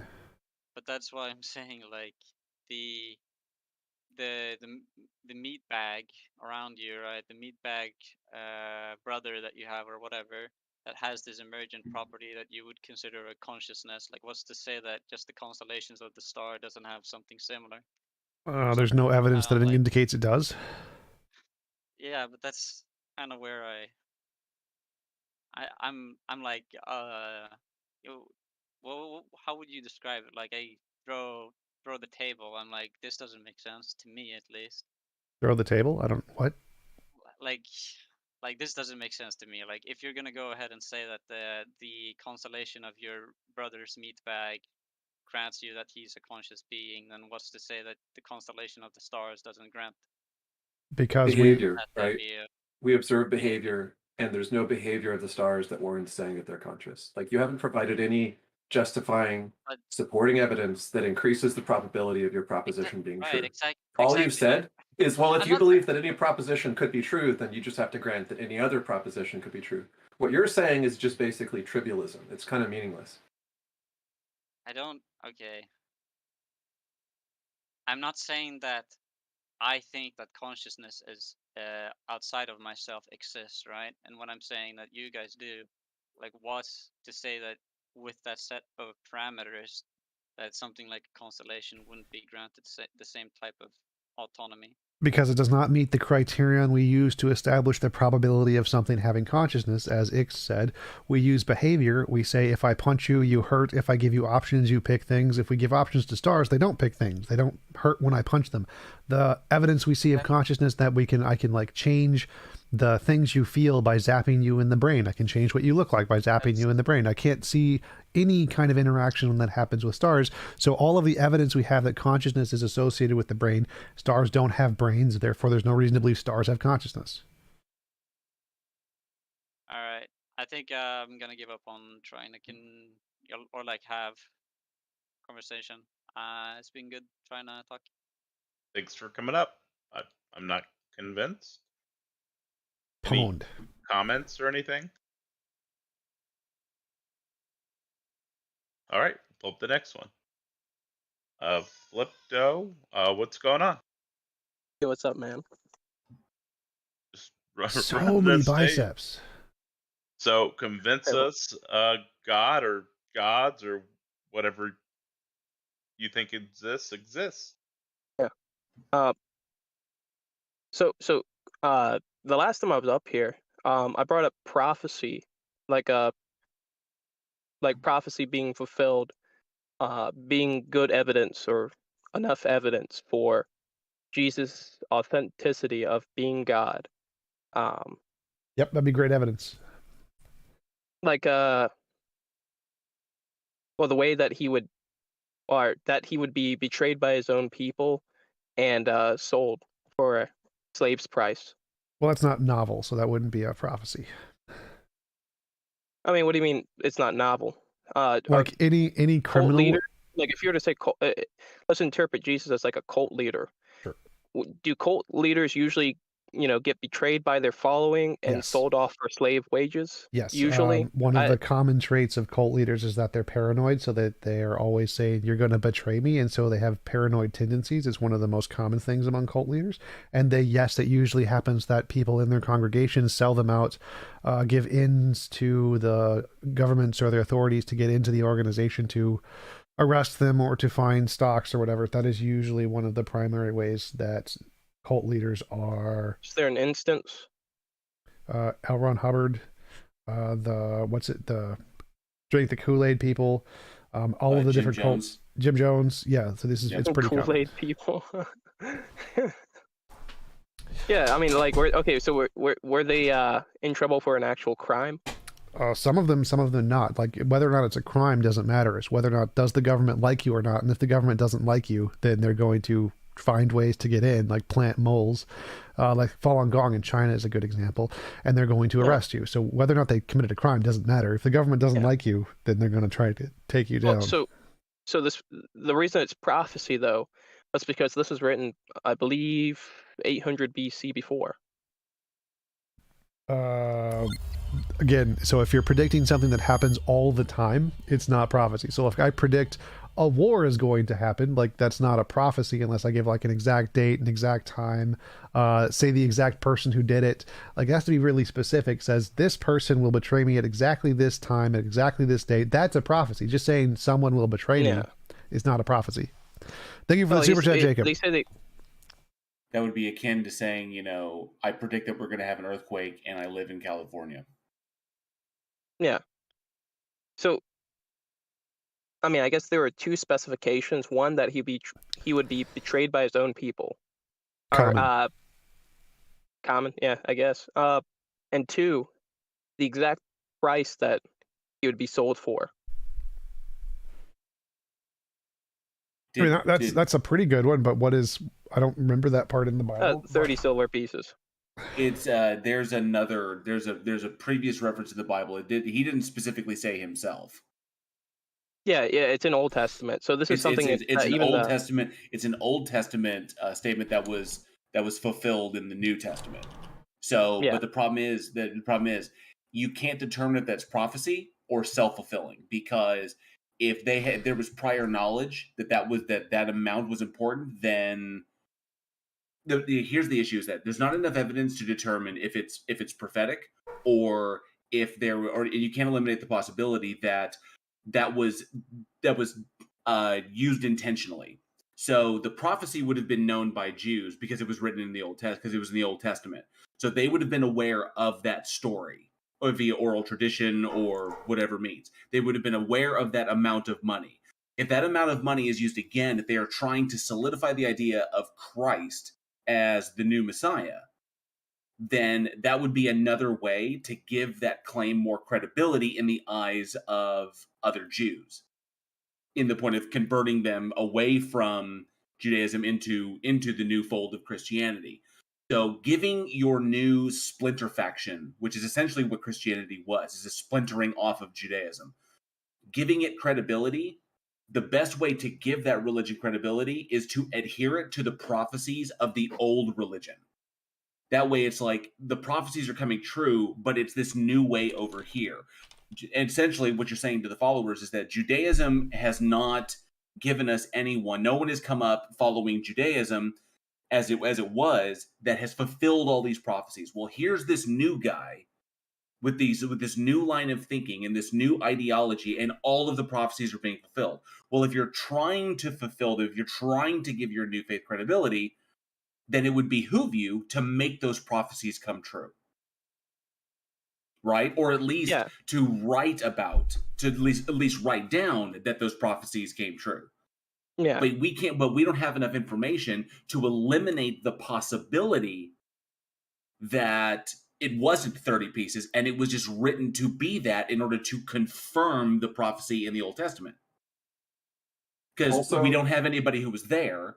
We don't have any firsthand accounts we don't have any reliable firsthand accounts. And these stories were all written decades after his supposed death.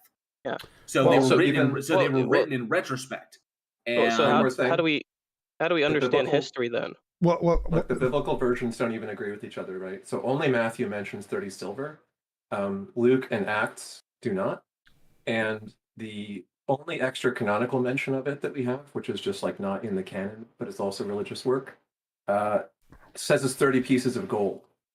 That's the narrative of Joseph Arimathea. Well, I think there's another problem in Zechariah. You don't have a single corroborating piece of evidence, even within the canon, that says 30 pieces of silver. Well, another thing is that just assuming that this one is correct, and that the narrative of Joseph Arimathea. One sec. So in Zechariah, it doesn't say the Messiah will be sold for 30 pieces of silver. It has another story with 30 pieces of silver in it, which can be interpreted as it has anything to do with the Messiah. It doesn't literally say the Messiah will be sold for 30 pieces of silver. It's both Zechariah and Jeremiah. I don't think either of them say that the Messiah will be sold for 30 pieces of silver. TJump is correct on that, but it also doesn't mention Jesus. No, it says the shepherd. Mention of it doesn't say. It doesn't give a name. It's true, but the previous story, the previous written out story, was that it would be the shepherd. Jesus called himself the shepherd. This gives it credibility. This lends credibility that Jesus is the Messiah. You see, it's an individual coming along in the future, knowing what the oral tradition is, and then attempting to literally bring about that stuff in order to prove that they're the Messiah, in order to give the new religion credibility. You can't eliminate the possibility that this was all done with forethought.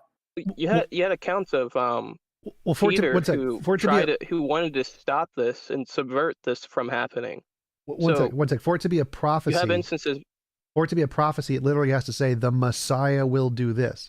Having a word which can be interpreted as Messiah, well, you can just pick any different passage in the Bible and say this one was a prophecy. Yeah. So it doesn't actually, for it to actually be a prophecy, it has to say this is a prophecy about the Messiah which will happen in the future. Just taking a story and interpreting it to be a prophecy isn't a prophecy. Like I can look at Harry Potter. One was being narrated, so it's supposed to be narrated by God.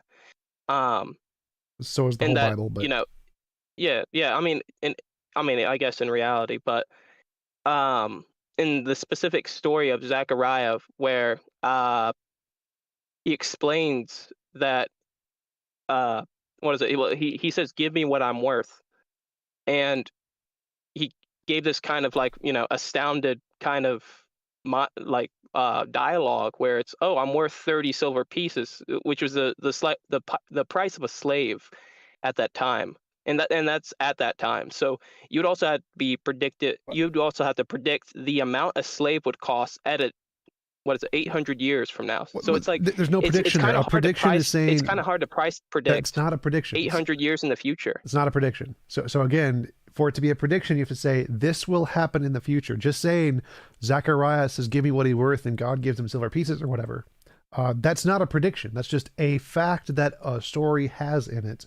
And then you're trying to make an arbitrary connection between the fact of a story in the past and some fact in the future, which literally anyone can do. You can just take Harry Potter, start looking for different passages and see how they connect to future events, or The Simpsons or something. That doesn't mean it's a prophecy. It just means that you're finding connections between the things and calling it a prophecy. For it to be a prophecy, it has to say, this is a prophecy about the future. This will happen. Yeah. Okay. So, do you know which books these are coming out from, though? Zechariah and Jeremiah, the ones you just said. Yeah, and do you know their status? Their status is whatever you interpret them to be. Again, this isn't okay. literally Well, they're says. prophets of God. Yeah, that's nice. That makes them. That's prophecy. No. That's assuming that they're prophets of God and they're not just people writing stories. Yeah. Okay. Yeah, you're right. Yeah. Well, but there's a whole lot of things you got to jump to in order to make this thing fit the narrative.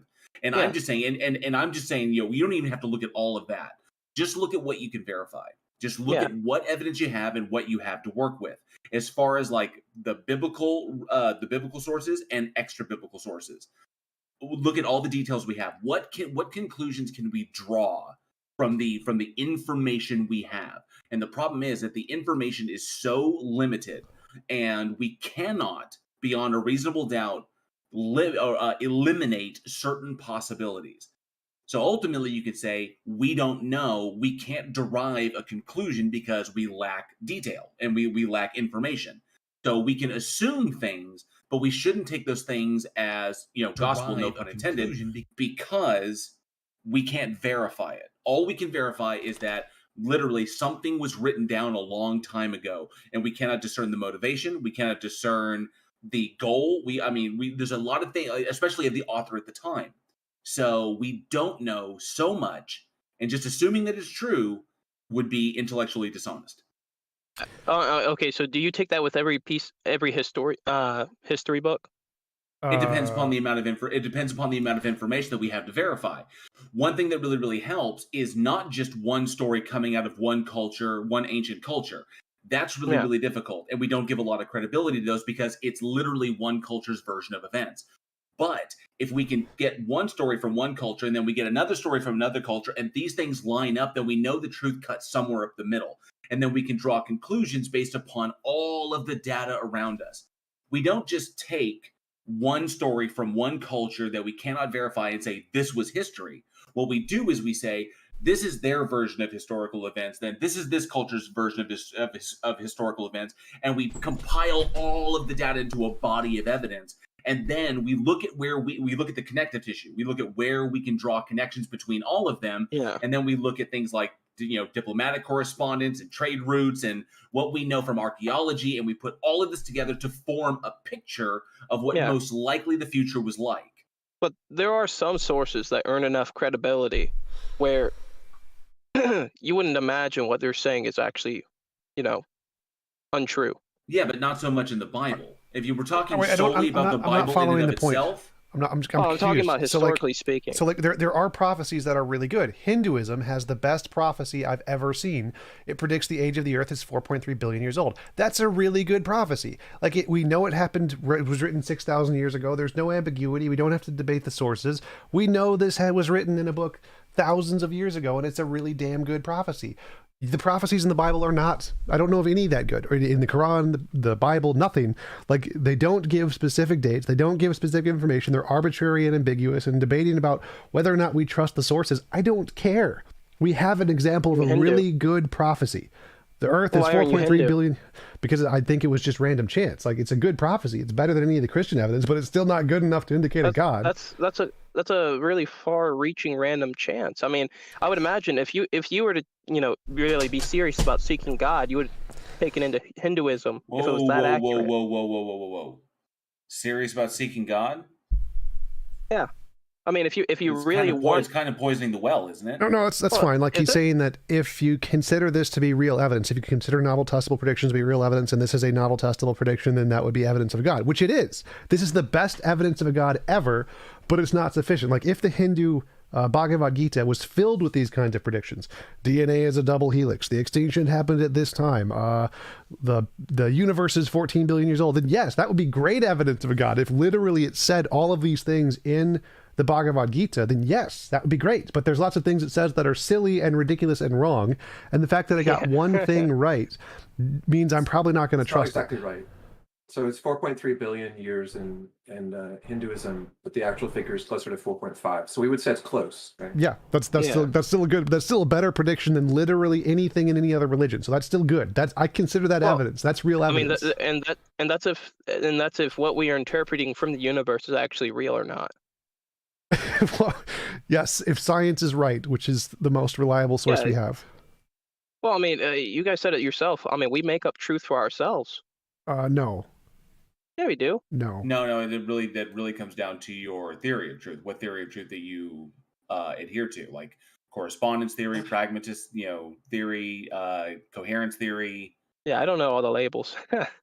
If you wanted changing the subject, does that mean you're conceding that your prophecy is not very strong evidence, or did you want to continue about the prophecy stuff? I mean, I only brought up the seriousness about seeking God, because it seems like if you were to see 4 billion years and you believe wholeheartedly in the sciences, align with it, then Hinduism should be what you guys point to. But yes, you've noted other things. Because TJump has brought it up a number of times, and it's one thing that he loves bringing up to people is why we rely upon science, and that is 3 little words that he loves so much. TJump, what are they? Novel testable predictions. But wait, I agree. That is evidence. That is evidence of Hinduism. It is the best evidence for a God I've ever seen from anyone. That is evidence. It's not sufficient evidence. It doesn't move the probability over 50% exists, does not exist, but it is evidence. If there were lots of those predictions, that would be a real good reason to believe in Hinduism.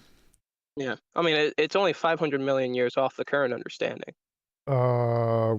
Yes, but when there's only one out of if there's 100 predictions and only one of them come true, how do I say that prediction was prophecy or just got lucky? How can I differentiate? Well, I mean, that's within Hinduism, not Christianity, I guess. Well, but I'm just saying this. Like, if I were to make 100 predictions, okay, and let's say that these 100 predictions are going to come true in the next 10 years, and then of those 100 predictions in the next 10 years, only one of them comes true. How can I differentiate between what came true, that one thing I predicted? How can I differentiate between prophecy and I just got lucky? Yeah, no. I would say you're just flinging spaghetti, and one happened and something happened to stick, right? Yeah. Right. No, but so... I think with the prophecy of the 30 silver pieces, it actually, that whole entire prophecy actually came true. He was betrayed by his own people, sold for 30 silver pieces. We've already broken down how there's too many inconsistencies. Well, okay, of all the gospel narratives, it's only mentioned once, and then it's mentioned as a different currency. A gold as opposed to silver in another one. It's no extra biblical accounts, and you can't eliminate the possibility that this was set up with forethought by the writer. So because you can't eliminate, you can't say it's prophecy. You say that, wow. From the Gospel of Josephus, though. Wait. So the whole reason I brought up this Hindu example is because this is better in every conceivable way. It's precise and exact. Yours is ambiguous, and you can interpret it. 500 million years off. That doesn't sound precise. No. It's more precise than anything you provided. So the ways to interpret the Hindu texts is more precise. It gives one number. Okay. Wait, I understand. Let me finish. So okay, yeah. Your text is ambiguous. It does not say prophecy. It does not say this will happen in the future. It does not say it will happen to the Messiah. You are interpreting in all of these facts, none of which it says. One second, let me finish. So the Hindu one is a very exact. It's very precise. It's unambiguous. It gives a prediction about what we will know in the future, and all of that it got very right. The closest to be right. It doesn't need to be perfect. Who cares if it's perfect? It's less than 0.1% off. That's really damn good. So yours is super ambiguous, can be interpreted in many ways, may or may not have happened, could be added in later. It's a very bad prediction. This is a very good prediction. So until you can provide something at this level of accuracy, Hinduism wins on all accounts of all predictions because it has a better one than all of the ones you could provide. Well, that's just confirmation bias, and it's 500 million years off. It's 200, and again, that's still better than any prediction you have. Okay. But it's still better than every prediction in the Bible combined. Is it? I mean, like, okay, so the prediction of being betrayed by his own people. Also, this guy, honestly, I would hire him for my finances if he could predict the current what something would cost 800 million. It did not occur. Wait, so you're saying that Jesus wasn't betrayed? Where in the text does it say in 800 years this is what a slave will be worth? Does it say that sentence? The text, no. So the text was preserved by the Jewish people. 800 when does years it predict in the future this is what a slave will be worth? Does it ever say those sentences? Does it ever make a prophecy that says in the future this will happen? Oh no. It doesn't. It's ambiguous. A servant's wages, though. It's ambiguous and arbitrary. It actually says in the prophecy a servant's wages, I believe. I forget how it comes great. up. When does it say in the future this will happen? Oh, it says I will send to you a shepherd. And you are not going to accept this shepherd. You're going to betray the shepherd. Okay. Yeah, and he says to give me my wages, and you've priced me at the right. So it makes zero predictions. It makes zero predictions about 800 years in the future. Wait, hold on. There are zero predictions going on. Well, okay, I can say yes. It's not a prediction. It was prophetic. It wasn't a prediction. So Predictions those are synonyms. Just like guesses. So prophecy and prediction is both predicting a thing about the future. So you have said nothing about 800 years in the future. You've just said, here's a story. Predictions and prophecies are both guesses. Those are literally the same thing. Prophecy is when you're saying prophecy or being prophetic, it's words from God. Meaning it's things going to happen. You imagine will happen because you think God spoke to you. So predictions are better than prophecies. If you believe in God, this is prophecy. That's great. So you have a prediction, which you call a prophecy of something you think will happen in the future, which nowhere in that text does it say that. It's God's saying. I don't care. Your imaginary sky daddy isn't real, so I don't care. Hold on. You really don't sound like you want to find God if you're. No, I don't want to waste time. I don't want to waste time on your silly distinction between prediction and prophecy. They're the same thing. You're predicting the future. They are the same thing. No. You don't get to debate this. You're making a prediction about the future. Yes, prophecy is a worse guess. Prediction is better than prophecy. Not a worse guess. No, stop wasting time on this. I don't care about your silly definition.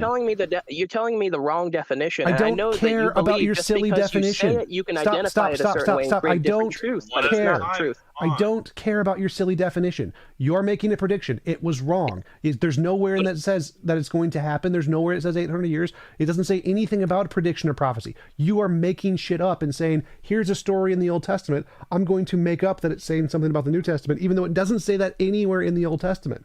That's not a prediction. What is a prediction is when a book says, this is the age of the earth and we will discover this. That's a prediction. That's a good prophecy. Yours is a terrible prophecy because it doesn't say this will happen in the future. It doesn't say this is indicative of anything in the future. It just says, here's a story, and you're arbitrarily making a connection to something in the future from nothing it says in the text. That's not a prophecy. It's not a prediction. It tells us nothing. So your definition of prophecy is actually wrong. And the definition Stop I'm wasting using time is actually, on the definition. Hold on. It matters because if you're it doesn't. it gets into semantics if you don't argue on the correct definition of something. So my definition of prophecy is the same definition used across the board by anybody who takes any of this seriously. It literally doesn't matter. I don't care what you use as your definition. You are predicting the future. It's not mine. I don't care. I don't care anybody's definition. You're predicting the future. Prediction and prophecy are synonyms. Move on. Prediction is self-made. Move on. Bring up an argument. Like I've already debunked this. Okay, fine. I will move past the point. But so you're saying the 30. So being very specific about how much a servant's price would be 800 years from the future. Where does it say that? Where does it say 800 years in the future? Hold on. The book of Zechariah was written in between the ages of 900 to 800 BC. I don't care when it was written. Where does it say wait, you don't care, you don't care when this it was will written? happen? I don't care when it was written. Tell me where it says in the future this will happen. Well, he says, I will send you a shepherd. This is Zechariah being prophetic. He's okay. So you have to know the roles of these people in the context. I don't care about the roles. Speaking. Tell me in the text, where does it say in the future this will happen? You should care about their roles because it matters. Stop wasting time. Speaking. Where in the text? Either say it does not exist in the text, anywhere that it will say in the future this will happen. Specific timeline? Yes. Or in the future? Yeah. It says, I will send you a shepherd. Which says nothing about it's future speaking. It doesn't tell you when. Okay. So I will send you a shepherd sometime in the next 10 billion years, and if that happens, then congratulations, my prophecy is fulfilled. Yeah. That's how garbage your prophecy is. And this is two people speaking. In the book of Matthew, it actually references back to Jeremiah. You've skipped over the point here. So if all it says is, I will send you a shepherd, I can say, I will send you a check, or somebody will send you a check from my family. And if that happens in the next 800 years, my prophecy's been fulfilled. No, that's a garbage prophecy. That is not a prediction. It's not precise. Yeah.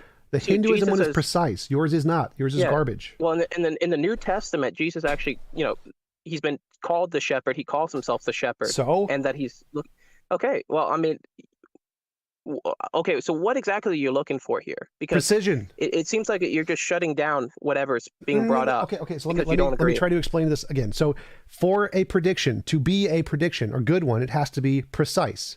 It's prophecy, prediction. Okay. Again, I'm using those as synonyms here. Whatever your prediction or prophecy is, it has to be precise. It means that you can't just say it's going to happen sometime in the future, because that's not precise. I can say you're going to find a guy named Bob if you walk to the left. Well, you walk to the left for 100 miles, don't find Bob. I say, oh, it's okay, keep going, just keep going. 200 miles, you haven't found Bob. Oh, just keep going.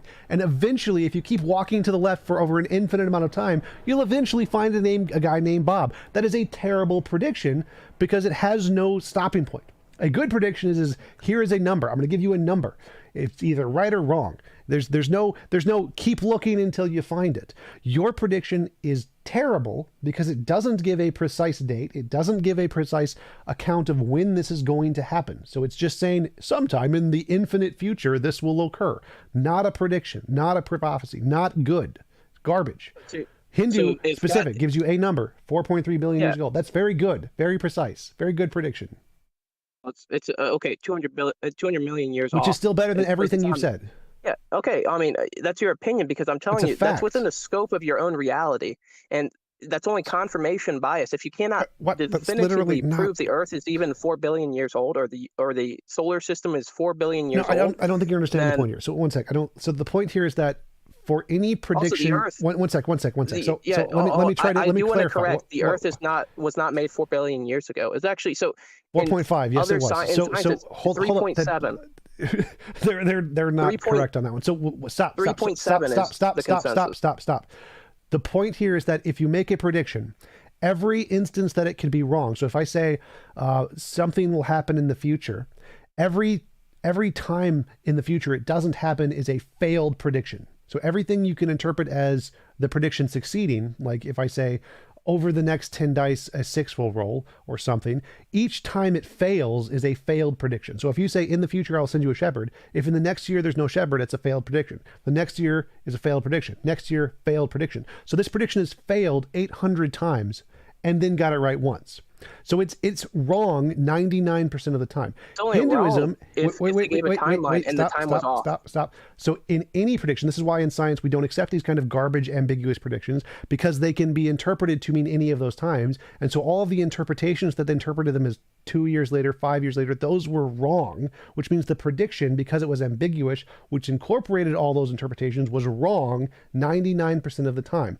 That's why predictions need to be precise. You need to give an exact date. So the Hindu prediction could have been wrong 4 billion times, but they gave an exact number. They said 4.3 billion. That was really damn close. So they gave an exact number, and that exact number only has one interpretation. Yours has a million interpretations. So because yours has a million interpretations, 99% of them are wrong. That means your prediction is 99% inaccurate. Their prediction was that's on the wrong. Wait. So their prediction, which gave a single interpretation, and that single interpretation was very, very close, means theirs is a very good prediction because they had a single interpretation, which was close. Yours has a million interpretations, 99% of which are wrong, and so yours is a worse prediction. So the prophecy that was revealed didn't have a timeline on it, so you're arguing by the wrong metrics. No, that's the problem. That's the whole point, is that if yours doesn't have a timeline, there are infinitely many interpretations, most of which are wrong, therefore the prophecy is ambiguous and not a prophecy. But that's your own subjective terms with it, because no, if that's it's just the not definition. If it's not giving a specific timeline, then you're arguing on the wrong metrics here. No, that's the point. It's telling you what will happen, not what time. Fib, the thing that makes a prophecy, one of the attributes of prophecy is its accuracy. Okay? Yeah. So the problem being is that, like TJump said, if I make a prophecy and then I allow for infinite amount of time, no time limit for this prophecy to come true, I just say it will come true in the future, then it essentially means the longer the time, the more time that passes, the more opportunities present themselves for this occurrence to occur, for basically the thing to happen. It's like saying there will be a great earthquake, or even better, Yellowstone volcano will erupt.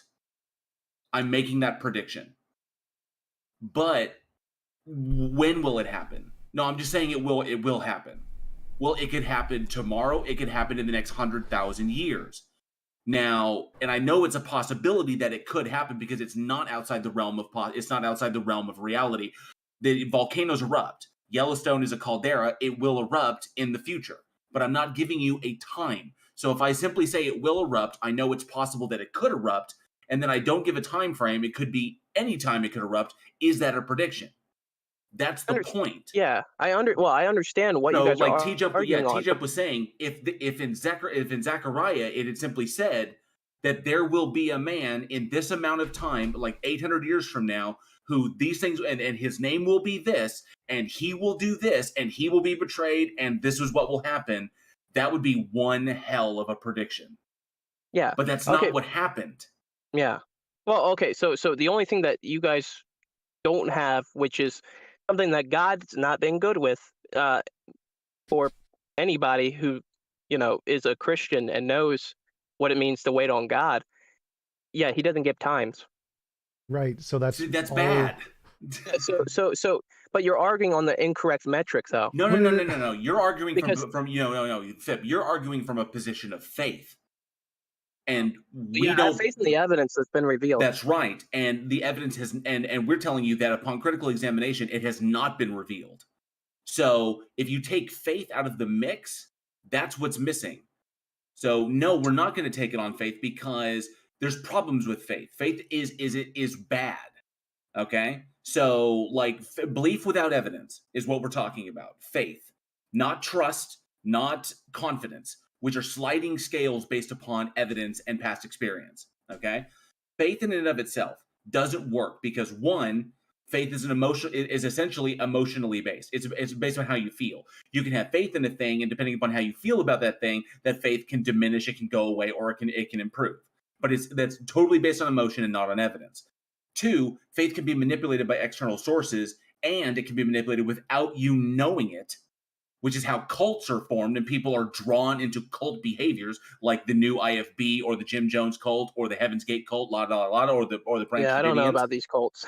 Okay, I mean they make the news. Okay. Yeah. So, but it can be manipulated by external sources without you knowing it, which is how people get drawn into cults. Okay. Yeah.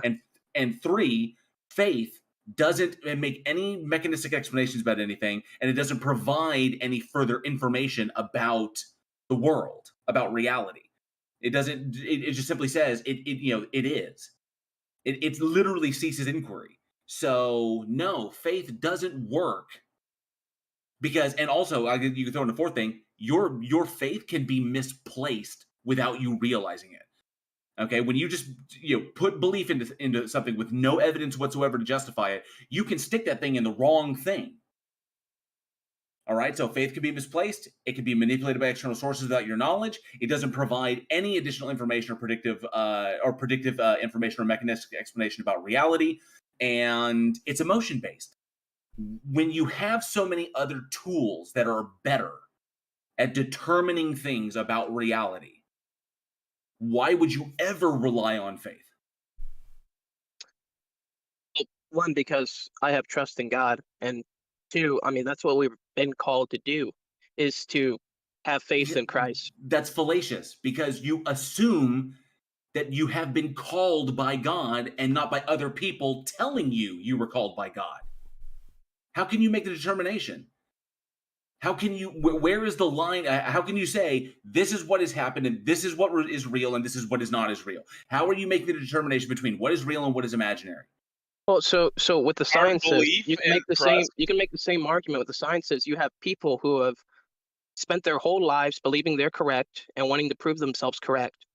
That they've come up with terms and terminology. No. That is a fundamental misunderstanding of what. That's a fundamental misunderstanding of what science is. And models. Science goes for the explanations of things, like the best possible explanation of things given the evidence at hand. Yeah. And the objective of science is to tear down the current best explanation that we have and replace it with a better explanation. So when you come up with a theory that explains things, then the objective of everyone else in your field is to literally start trying to poke holes in that thing in order to tear it down and replace it with a better explanation. That's because they believe they're right. That's what I'm saying. It's a group of people who've gathered together and somehow can work together while all believing that their individual heads are all correct. No, they don't. It's not that they believe they're right. It's that given the evidence at hand, they have a very strong confidence. They are wholly confident that their explanation is the best explanation given the evidence at hand. You can make the same argument for Christians. No, because scientists don't claim that what they've explained is absolutely 100% true. That's why science allows for further information and further evidence in the future. Well, listen to their actual experiences after being, changed by Christ. People want evidence for themselves, but there's a kind of like I've noticed a majority of people who want evidence for themselves haven't sought the evidence other than to dispute it. Okay, so if I'm looking for evidence, no. If I'm looking for evidence for a thing and I don't find it, does that necessarily mean that I didn't want to find it? No, it doesn't. What it means is that I went looking for the evidence and the evidence wasn't there, and the evidence that I was presented was insufficient to support the claim. Well, does this speak about like yourself? I don't know. No. I can only speak to myself and my personal experience. Well, I actually agree with what he said earlier. He said that like scientists try to debunk things. So if you present evidence, we're going to try to attack it and poke holes in it. And that's the correct intellectual way to do things. You shouldn't just accept it on faith. You should say, does this not make sense? Are there holes with this? And if there are, then you should reject it. So yes, I agree that what we do with evidence when you present it is try to take holes in it, because that's the intellectually honest way to do it. That's why science works, is that it tries to disprove things. It doesn't try to accept them because you believe them. You guys even said so yourselves with reason, because they're using reasoning and metrics and whatever they can prove as logic. They're using reason as the main basis to some of these claims. Yeah, so are we all? You can reason anything. So is everyone, because that's what we do as human beings. Yeah, of course. I want to go back to what because you touched on something that's really, really important there, and it's a really important distinction to make. You stated that we've already determined that if I go looking for evidence, and I don't find that evidence, then you asserted that I'm not wanting to find the evidence. But that's not necessarily true. It means that I didn't find the evidence where I was looking. So I will continue looking, hence why we still hold these stages. Okay? But I also determined that the evidence that I was previously given, because I was born and raised in the faith, I was confirmed Methodist. Okay? I was raised in the faith, and I determined, after critically analyzing the evidence I was given as a child, that the evidence was insufficient to warrant the claim as being true. So therefore, I then rejected the claim, went looking for further evidence, and my story of deacon, my deconversion story is like over a decade long. As I went hunting for this and came to the eventual conclusion, I am an atheist. Okay, because there's no evidence, or there's no sufficient evidence or good argumentation to support the claim. Now, what you are essentially skirting is that I need to believe first and then go looking for the evidence, and because I believe, I will find it. But there's no differentiation between that and confirmation bias. There is. That is a good point. There is one question from somebody in the YouTube live chat. His name is Blastermaster80. It's 80. He's asking if what's the difference between having faith that something is true and pretending it is? That's a question for you, our guest. Well, I guess pretending it is, I mean, you would have to. Okay, so is this like they're tricked into believing something's true, or is this like they can't confirm it, but they believe it wholeheartedly, so that they'll, because pretending means lying. Like it kind of assumes somebody's lying. Okay, yeah, I guess sometimes that can get into some like a Benny Hinn, like slapping people around and making them fall to the floor, even though that's scripturally unsound. Well, yeah, I guess it depends on how people are reading the scripture too, right? So, yeah. Okay, well, thank you for answering Blastermaster's 80s question. Yeah, I mean, that's fine, but like, do belief and trust mean the same thing to you? Belief and trust? Yeah, or faith and trust? I guess they can go hand in hand. I mean, faith can go a little bit. I mean, it sounds like it could be the same thing, because trust could really depend on any sort of metric that you put in your head. Well, I mean, that's why it's important that he brings it up, because there's a distinction to be made there. Especially if you're talking contextually with the Bible, then faith is talking about the belief in things unseen, the things that are hoped for. Okay, there's no justification for it. It's just something that you hope to come true, regardless of the circumstances, the current circumstances, or belief in things that you can't see. What they're essentially talking about in that context is that you have no evidence for. You can't justify it, but you still believe in it.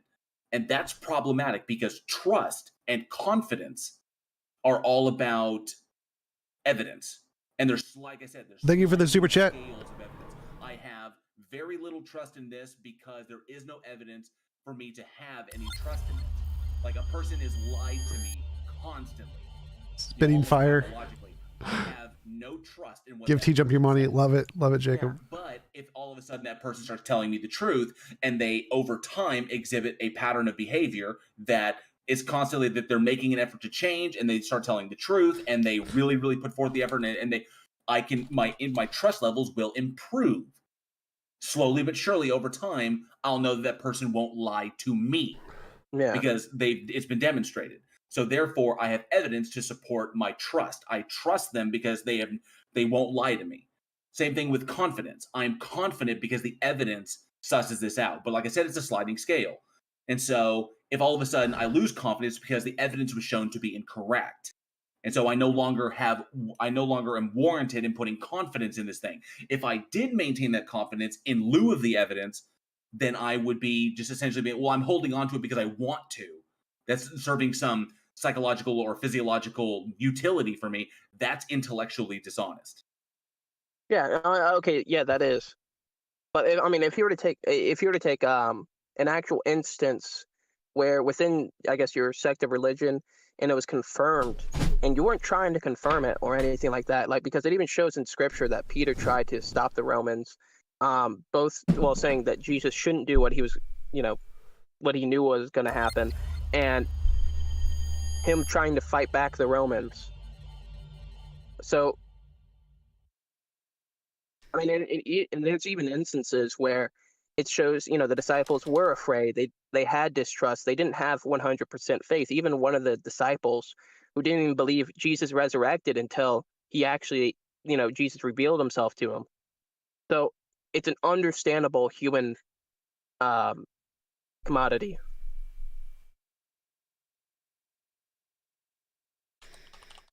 I guess overall, I question what exactly is the metric that would sell you on any sort of God? I'd have to agree with TJump on this. What he brings up all the time, novel testable predictions would be really, really good. Yeah, novel. So prophecy, like no novel testable predictions. Novel testable Are these three predictions. separate things? No. It's